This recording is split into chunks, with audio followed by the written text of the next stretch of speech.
Hey everybody, welcome to the first episode of One Clue Short of a Treasure. We're going to cover Jon Collens Black's There's Treasure Inside book. Specifically, we're going to go after the lion's share. Now, there's four other boxes that are in section 2 of the book, but we'll save those for later. But right now, we're going to go over each chapter in part 1, and then we'll cover some other items in part 2 of the book.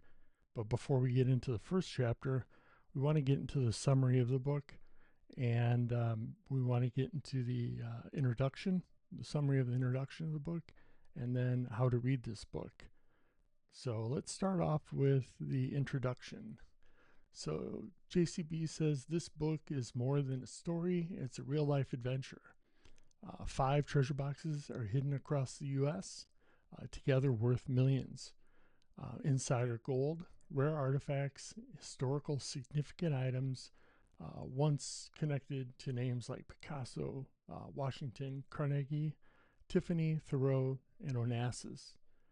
These names mentioned early in the introduction, they aren't just for flair, right? He mentioned these names for a reason. They may hold relevance as you search deeper into the book's images and pages and into the clues themselves. So we want to focus on those names as we get through them throughout the chapters. The structure of the hunt is really clear. There are 4 smaller treasure boxes, each worth 6 figures, well into the 6-figure range. If you look at the boxes themselves, they're made by Seth Gold. I would really recommend you go onto his Instagram channel and see just he's an artist. You know, all the work he's done with other things as well. Each of those other boxes, like I said, have their own specific chapter in part 2 of the book, and the clues for those are contained within those specific chapters.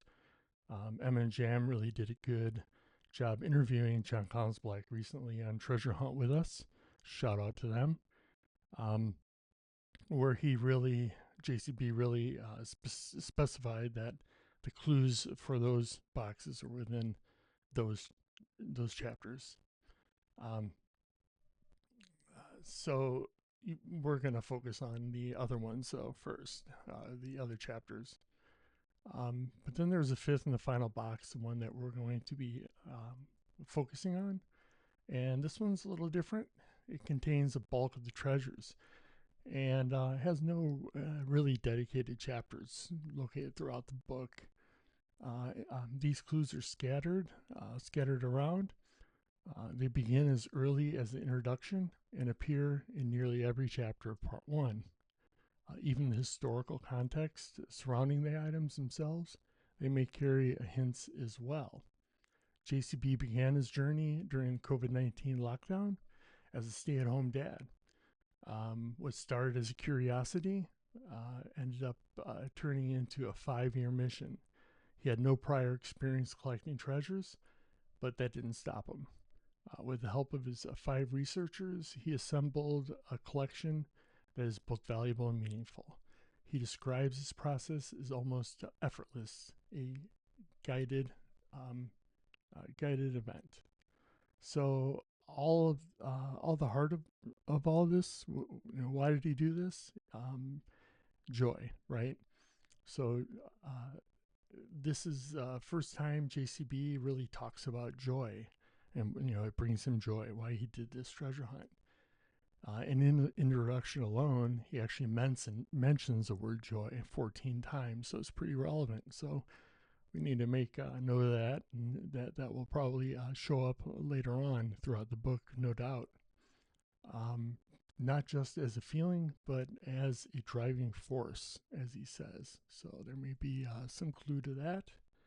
He says, like a moth to a fiery flame, I am drawn to joy. So that is a strong reoccurring theme that he has in there. It's clear the project isn't just about the treasure. It's about sharing the emotional richness behind it. Joy, wonder, purpose. And that leads to the deeper message. We are all treasure hunters, whether we're searching for love, belonging, meaning, or inspiration. This book invites us to reflect on what treasure means in our own lives. It offers more than just clues. It offers a lens through which we can see ourselves more clearly. You don't, he goes on to say, you don't really have to be a participant in the hunt to really enjoy this book, which I agree. Even if I wasn't looking for these different boxes, I found great value in this book. It has a lot of good messages and a lot of good stories. So I encourage you, if you're not actively looking, or if you get frustrated with the hunt, which can be very easy because there's a lot of things to digest in this book, I would just give it a read. It's a really good book. The book is designed to offer insight, entertainment, and inspiration. Whether you pick up, go boots on the ground or not. So to really recap this chapter, we have 5 boxes. They're hidden across the U.S. We have the lion's share, and then we have 4 different theme boxes, right? You have the Forest Fen box, the Past and Future box, the Pokemon box, and the Appalachian Footpath Trail box. There's joy. It's the book's core theme, emotional and possibly literal, right? So readers can explore as deeply as they choose. The experience is yours to shape. JCB, his hope is simple, that is seeking treasure. You might also discover a bit more joy, a bit more meaning, and a bit more of yourself. So keep that in mind when you're reading this book. Okay, so that's the introduction. Then we'll go on to how to read this book, right? So the summary of this part here is, let's start with a simple truth. Not everyone picking up this book is here for the treasure.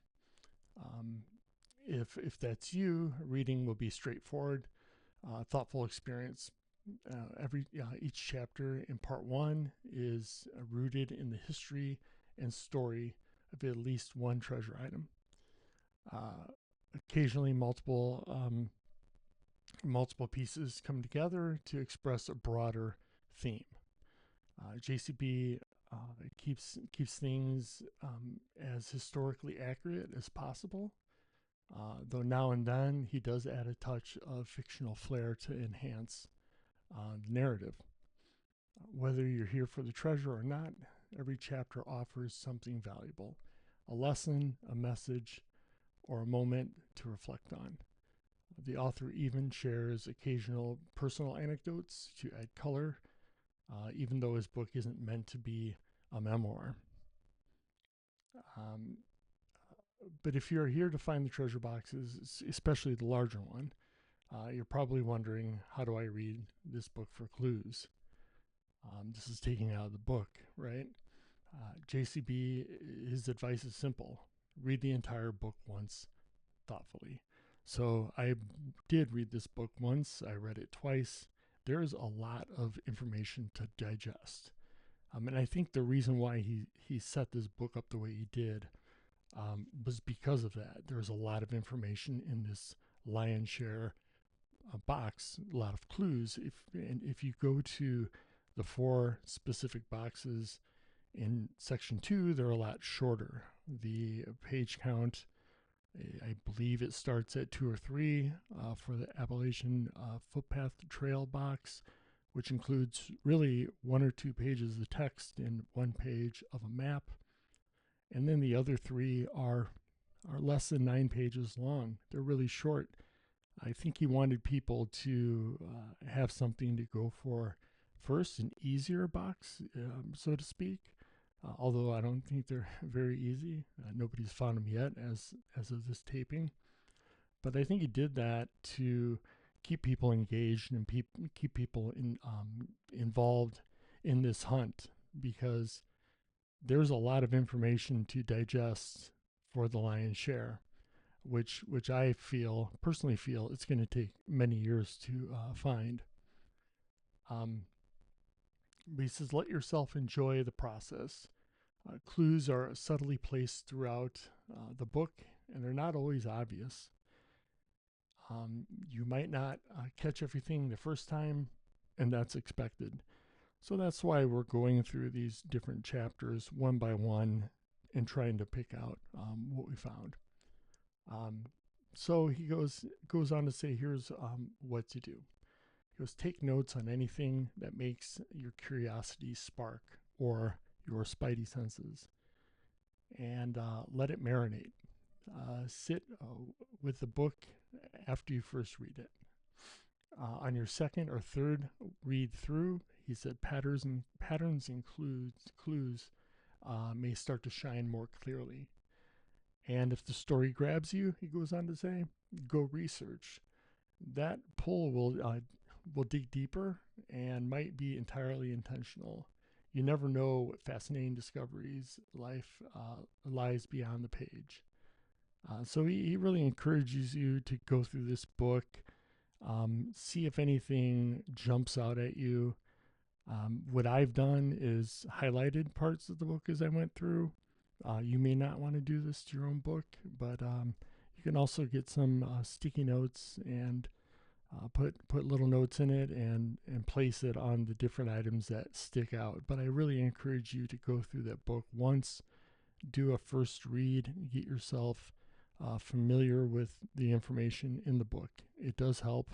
I know it's hard to do. It's sort of like saying don't pay attention to the big pink elephant in the room, and of course you're going to do that. When I first walked through this book, all I can do was think of what is a clue. So I had to stop myself from doing that to really enjoy the book, enjoy the stories, and everything else in it. As JCB notes, he goes, nearly every one of the first 23 chapters include at least some useful hint towards the location of the largest treasure box. Goes on to say, don't skip anything. Even the smallest detail can prove essential. Meanwhile, the 4 similar treasure boxes each have their own dedicated chapters in part 2. Everything you need to find in them is in the specific chapters. So I take that as pretty literal. I am not looking for clues for the other boxes throughout part 1. So that, I think that helps out. He goes on to say, now don't stress. You don't need to be a genius to crack this. I maybe disagree, but at first glance, I am new at this treasure hunting stuff. So it's been a challenge for me to shift gears and not think so analytical or logical on it, but to look at it from a different perspective. He goes on to say that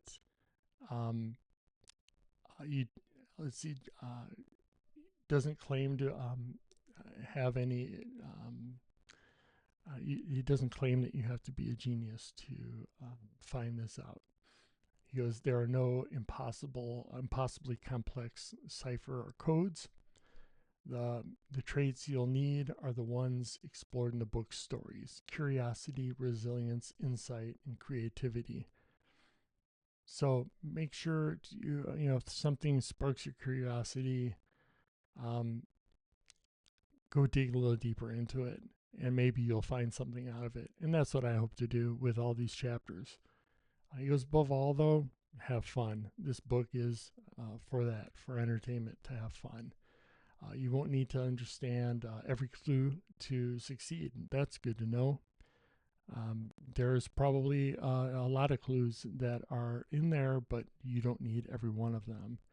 So that's sort of a relief to know you don't need to know every clue. Sometimes progress comes just from trusting your instincts. But there's one final thing to remember, he goes on to say. Even if you deciphered every clue perfectly, you won't find a treasure from your couch. At some point, you'll need to step outside. That's right, boots on the ground. This book can guide you, but only nature holds the final answer. So he really wants to get people out of the house, away from the TVs, and out enjoying nature. And I think that's the really fun part about this. Excuse me. He goes, so go explore, breathe fresh air, take a friend, pack a picnic, maybe even find a treasure. Um, so whether you're chasing buried gold or seeking something more personal, a sense of purpose, adventure, or connection, the journey starts the same way. He does go on to end this with Cesar Paves's quote, "The only joy in the world is to begin." So, in other words, what does that mean? The real happiness in life comes from just starting, whatever it is. Because starting is where the magic happens. It's where we move from dreaming to doing, from walking to discovering, from watching and to living. And that's really what really spiked me to do this channel. When I first heard about this book back in November, and it was around Thanksgiving time, first thing I thought, this would be great to do a YouTube channel on. So I, thought about it a little bit, kicked around the idea, waited for my book to arrive. I didn't get it until, gosh, I think it was in late January. Um, Dove into the book a little bit, and it wasn't until I reached out to Emma and Jan from Treasure Hunt with us. They're really nice. They responded right away, and I told them what my thoughts were, and they said, "Go do it. Go do a channel." I said, "Well, there's a lot of channels out there, right, that are covering this." But I thought about it a little more, and everybody brings something else to the table. Between social media, chat rooms, Discord, Facebook, or even some of the YouTube channels. Everybody brings their own perspective. And hopefully I could bring a different perspective and add to this hunt. Whether or not I find it, I think the joy for me is going through this process, finding all these great people that are in this community I just found out about this year, the treasure hunting community. They're really great. They're very accepting. The joy for me is sharing that. And if somebody finds the treasure because of the help of me, that would be great. All I ask is, come on, and we'll talk about how you found it and your experience with it at the very least. That would be great. We're all doing this together. It's a team effort. You don't need all the answers, though. You don't need a perfect plan. You just need to take that first step. Open the book, follow your curiosity, trust your instincts, and see where it leads. This is all one big adventure, folks. We're all in it together. As I stumble through my videos and move forward, we'll add some more good things to it, and we'll be in this together. It's really fun. It's a fun experience. It has been so far for me. So and who knows? Maybe the real treasure isn't just hidden, off some trail. Maybe it's just found in the journey that you take to get there, and that's what I think it's all about. So that really wraps up this intro and how to read this book. I hope you stuck around. Subscribe to this channel and hit that reminder. So if I post some other videos throughout the week, you'll know about it, and we'll share it. Feel free to drop me a line, make a comment if you like it. Great. If you don't, that's fine too. There's many others, and I'll leave links into the description with all the other channels that I follow regularly. There's quite a bit. Like I said, there's a lot to really get out of all of these. It's a great group of people, and it's really fun. So I will see you next time with chapter 1, and maybe throughout the week I'll throw in some of my own personal clues for some of the other specific boxes. All right, take care everyone, and we'll see you next time.